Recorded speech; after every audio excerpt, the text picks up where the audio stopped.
नमस्कार मेरे डीटीए के सदस्यों। आज हम रीट के लिए बहुत ही महत्वपूर्ण सीडीपी के 30 प्रश्नों की प्रैक्टिस करने वाले हैं। अगर आपको सीडीपी में अच्छा स्कोर करना है तो ये वीडियो आपके लिए बहुत ही महत्वपूर्ण होगी।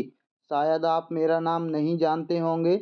मेरा नाम विवेक है। तो चलिए, एग्ज़ाम में इतना समय नहीं बचा है कि टाइम वेस्ट किया जाए। तो टाइम वेस्ट ना करते हुए सीधा प्रैक्टिस करते हैं। जीन पियाजे के अनुसार संज्ञानात्मक विकास के कितने चरण होते हैं? पहला है 2 चरण होते हैं, 3 चरण होते हैं, 4 चरण होते हैं या 5 चरण होते हैं? इस प्रश्न का सही जवाब है ऑप्शन सी, 4 चरण होते हैं। प्रश्न नंबर 2 है, ऑपरेशन शब्द जीन पियाजे के किस संज्ञानात्मक चरण से संबंधित है? पहला संवेदी मोटर से, दूसरा पूर्व संक्रियात्मक से, तीसरा मूर्त संक्रियात्मक से, चौथा औपचारिक संक्रियात्मक से। इस प्रश्न का सही जवाब है ऑप्शन सी, मूर्त संक्रियात्मक से। ये चारों चरण हैं जो इससे पहले प्रश्न पूछा गया था। 4 चरण होते हैं, वो चारों चरण ये हैं। संवेदी प्रेरक मोटर होता है 0 से 2 वर्ष तक, पूर्व संक्रियात्मक 2 से 7 वर्ष तक होता है और मूर्त संक्रियात्मक 7 से 11 वर्ष तक होता है और औपचारिक संक्रियात्मक 11 से प्लस होता है, यानी 11 वर्ष से ऊपर।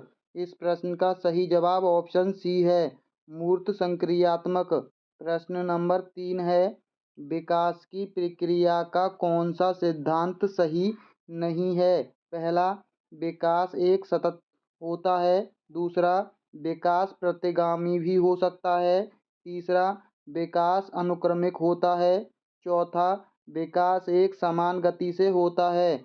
इस प्रश्न का सही जवाब ऑप्शन डी है, विकास एक समान गति से होता है। ये कथन गलत है। विकास एक समान गति से नहीं होता, बल्कि अलग अलग अवस्थाओं में अलग अलग गति से होता है। प्रश्न नंबर 4 है, भाषा विकास के लिए सबसे महत्वपूर्ण अवधि कौन सी होती है? 0 से 2 वर्ष, दूसरा है 2 से 6 वर्ष, तीसरा 6 से 12 वर्ष, चौथा 12 से 18 वर्ष। इस प्रश्न का सही जवाब है ऑप्शन बी, 2 से 6 वर्ष की अवधि भाषा विकास के लिए सबसे महत्वपूर्ण अवधि मानी जाती है, यानी प्रारंभिक बाल्यावस्था। प्रश्न नंबर 5 है, बालक का सामाजिक विकास किस आयु में सबसे अधिक होता है? 0 से 2 वर्ष, 2 से 6 वर्ष, 6 से 12 वर्ष या 12 से 18 वर्ष। इस प्रश्न का सही जवाब है ऑप्शन सी, 6 से 12 वर्ष की अवस्था में, बाल्यावस्था में सबसे अच्छा होता है सामाजिक विकास।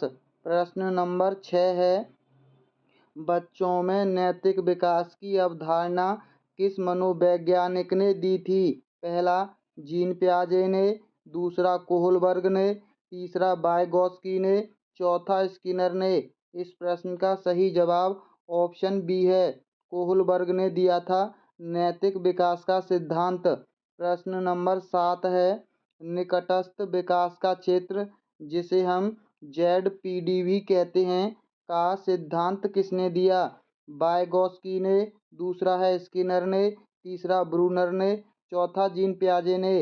इस प्रश्न का सही जवाब है ऑप्शन ए, लेव वाइगोत्स्की ने दिया था निकटस्थ विकास का क्षेत्र। प्रश्न नंबर 8 है, सार्थक अधिगम की अवधारणा किसने दी? पहला, जीन पियाजे, ब्रूनर, आशुवेल या स्किनर। इस प्रश्न का सही जवाब है ऑप्शन सी, आशुवेल ने सार्थक अधिगम की अवधारणा दी थी। प्रश्न नंबर 9 है, स्किनर के अनुसार अधिगम किस सिद्धांत पर आधारित है?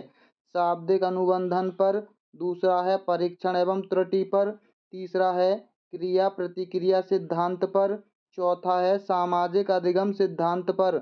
इस प्रश्न का सही जवाब है ऑप्शन सी, क्रिया प्रतिक्रिया सिद्धांत पर आधारित है स्किनर का सिद्धांत।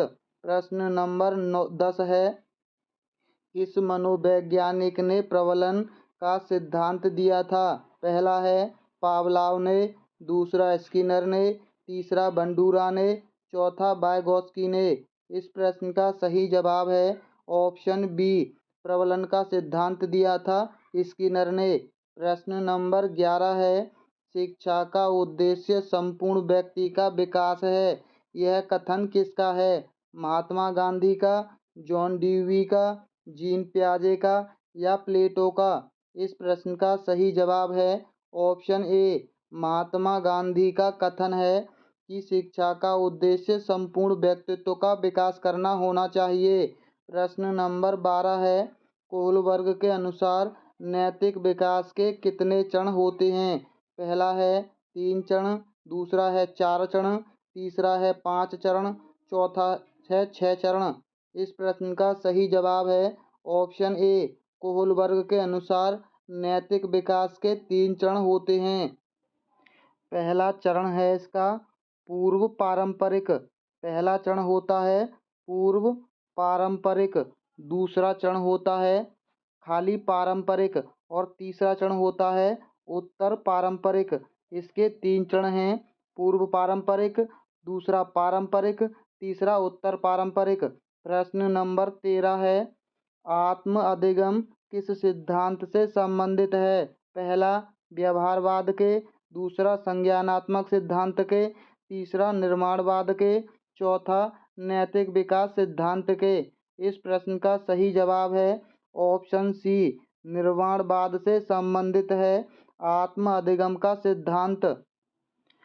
आत्म अधिगम का सिद्धांत दिया था अल्बर्ट बंडूरा ने। प्रश्न नंबर 14 है, कक्षा में विविधता का प्रदर्शन किसके अंतर्गत आता है? पहला है कक्षा प्रबंधन के, दूसरा शिक्षण विधियों के, तीसरा मूल्यांकन के, चौथा प्रेरणा के। इस प्रश्न का सही जवाब है ऑप्शन ए, कक्षा प्रबंधन के अंतर्गत आता है कक्षा में विविधता का प्रदर्शन। प्रश्न नंबर 15 है, शिक्षक द्वारा पूछे गए प्रश्नों का उद्देश्य क्या होता है? पहला कक्षा में अनुशासन बनाए रखना। अनुशासन के लिए किया गया कार्य हमेशा नकारात्मक होता है। विद्यार्थियों का ध्यान केंद्रित करना, विद्यार्थियों की समझ जांचना, उपरोक्त सभी। इस प्रश्न का सही जवाब ऑप्शन सी होगा, विद्यार्थियों की समझ जांचना। प्रश्न नंबर 16 है, प्रभावी शिक्षण के लिए कौन सा तत्व सबसे महत्वपूर्ण है?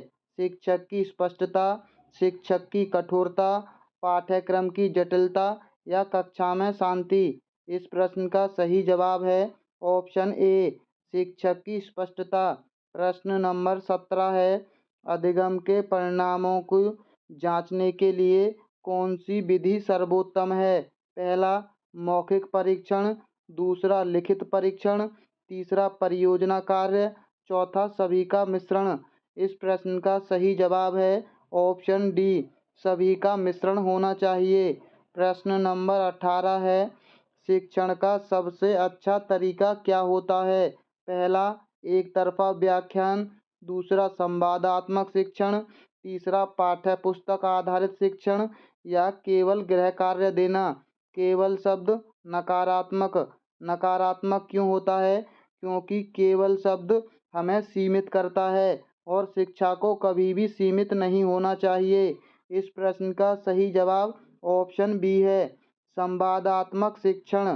प्रश्न नंबर 19 है, बच्चों को स्वतंत्र रूप से सीखने के लिए प्रेरित करने की प्रक्रिया को क्या कहते हैं? पहला है निर्देशात्मक शिक्षण, दूसरा है निर्माणात्मक शिक्षण, तीसरा है व्यवहारवादी शिक्षण, चौथा पारंपरिक शिक्षण। इस प्रश्न का सही जवाब ऑप्शन बी है, इसे निर्माणात्मक शिक्षण कहते हैं। प्रश्न नंबर 20 है, प्रारूपण मूल्यांकन का उद्देश्य क्या होता है?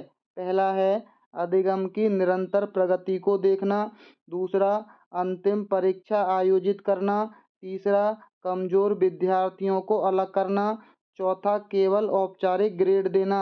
इस प्रश्न का सही जवाब है ऑप्शन ए, अधिगम की निरंतर प्रगति को देखना।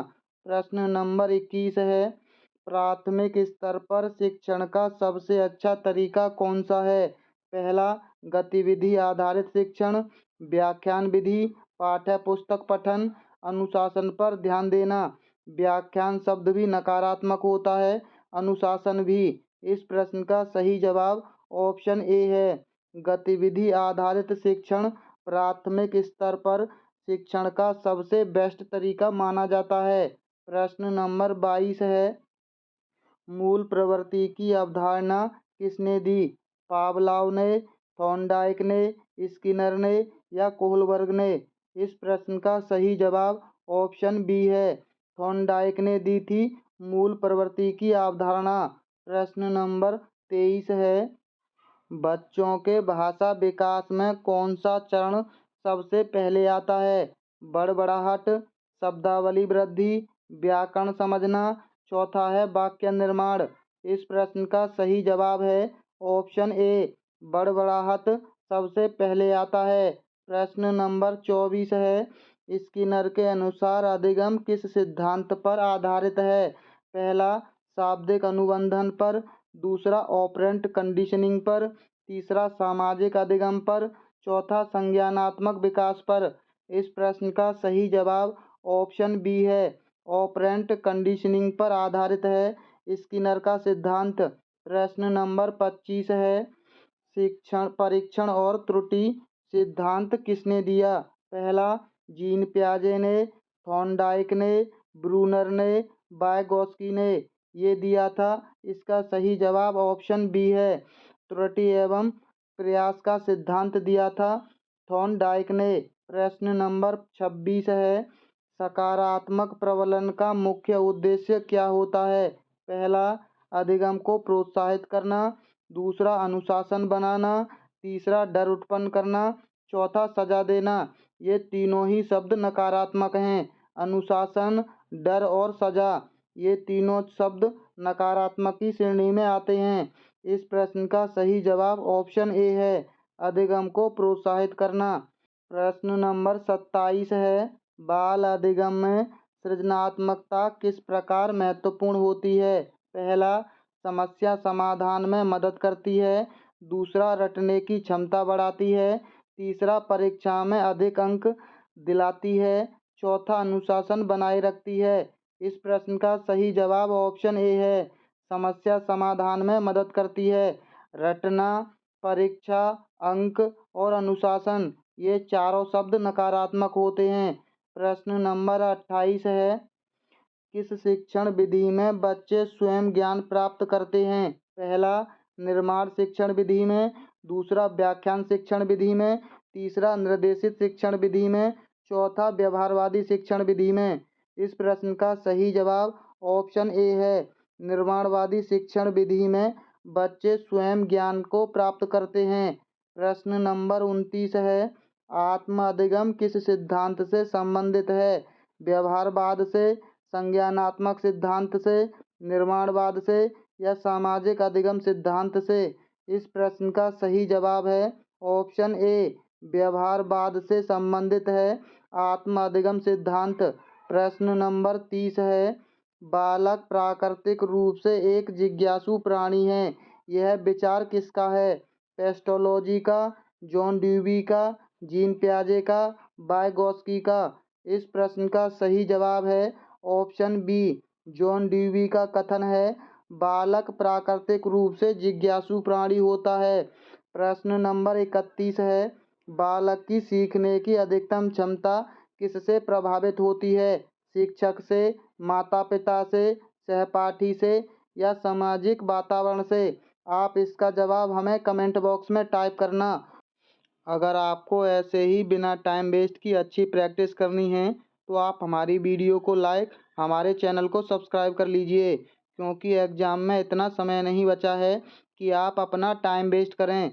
हम आपका कभी भी टाइम वेस्ट नहीं करेंगे, तो इसके लिए आप हमारी वीडियो को लाइक और हमारे चैनल को सब्सक्राइब कर लीजिए। तो चलिए मिलते हैं बहुत जल्द अगली वीडियो में। वीडियो देखने के लिए बहुत बहुत धन्यवाद।